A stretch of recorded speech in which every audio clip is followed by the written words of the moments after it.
Everyone, দেখো আমি আলুগুলো ভেজে ফেলেছি। এবারে আমি ভাজবো চিকেন। তো আগেই দেখো আলুটা ভেজেছিলাম বলে কড়াটা কীরকম ধরে গেছে।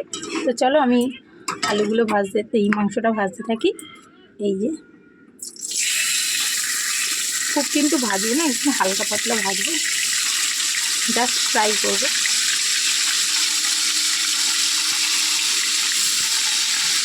ভেজে করলে মাংসটার টেস্টটা আলাদা লাগবে। তো চলো আমার মাংসগুলো সবকটা ভাজা হোক, তারপর তোমাদেরকে দেখাচ্ছি ভাজার পর কালারটা কীরকম এসছে।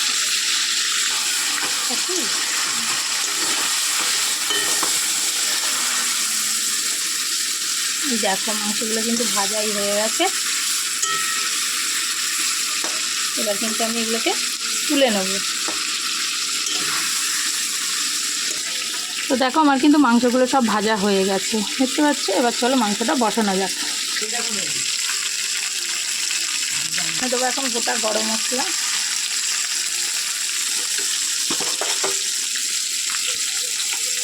আর দেবো সামান্য একটু জিরে।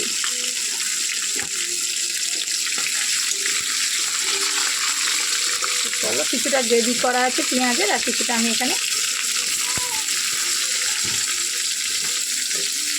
কুচনো পেঁয়াজ দিলাম।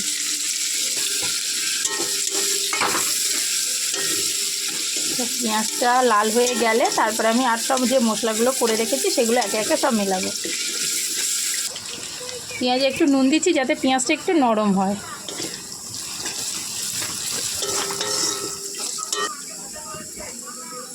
তো চলো এবার মশলাগুলো আমি দিয়ে দিই। আদা, রসুন, পেঁয়াজ, টমেটো, 4-5টা সব আমি বেটে রেখেছিলাম। এবার এগুলো একে একে দিয়ে দিলাম।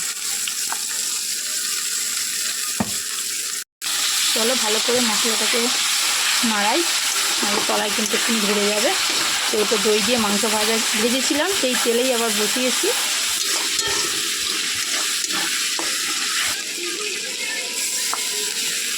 মশলা করা ধোয়া একটু জলটা দিয়ে দিলাম। এবার এক একটা সব মশলাগুলো আমি এতে মিক্স করবো।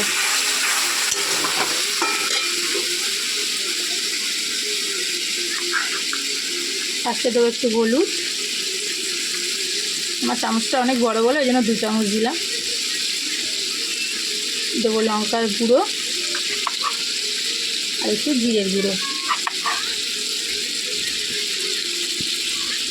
দিয়ে এটাকে আমি এখন ভালো করে নাড়তে থাকি।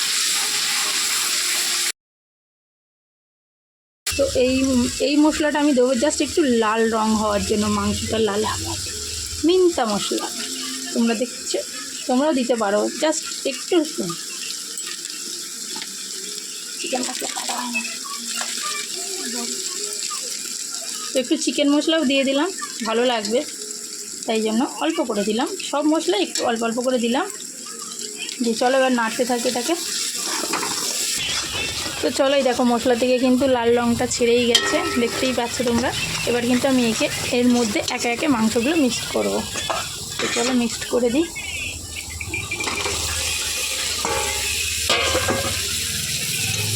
দিয়ে দিয়েছি, এবার একটু ভালো করে এটাকে একটু কষবো।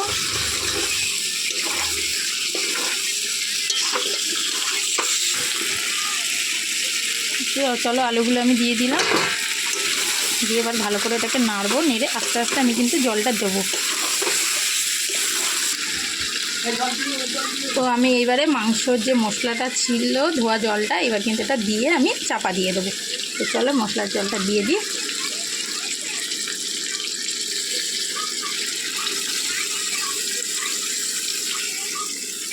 বাও, কালারটা দেখো।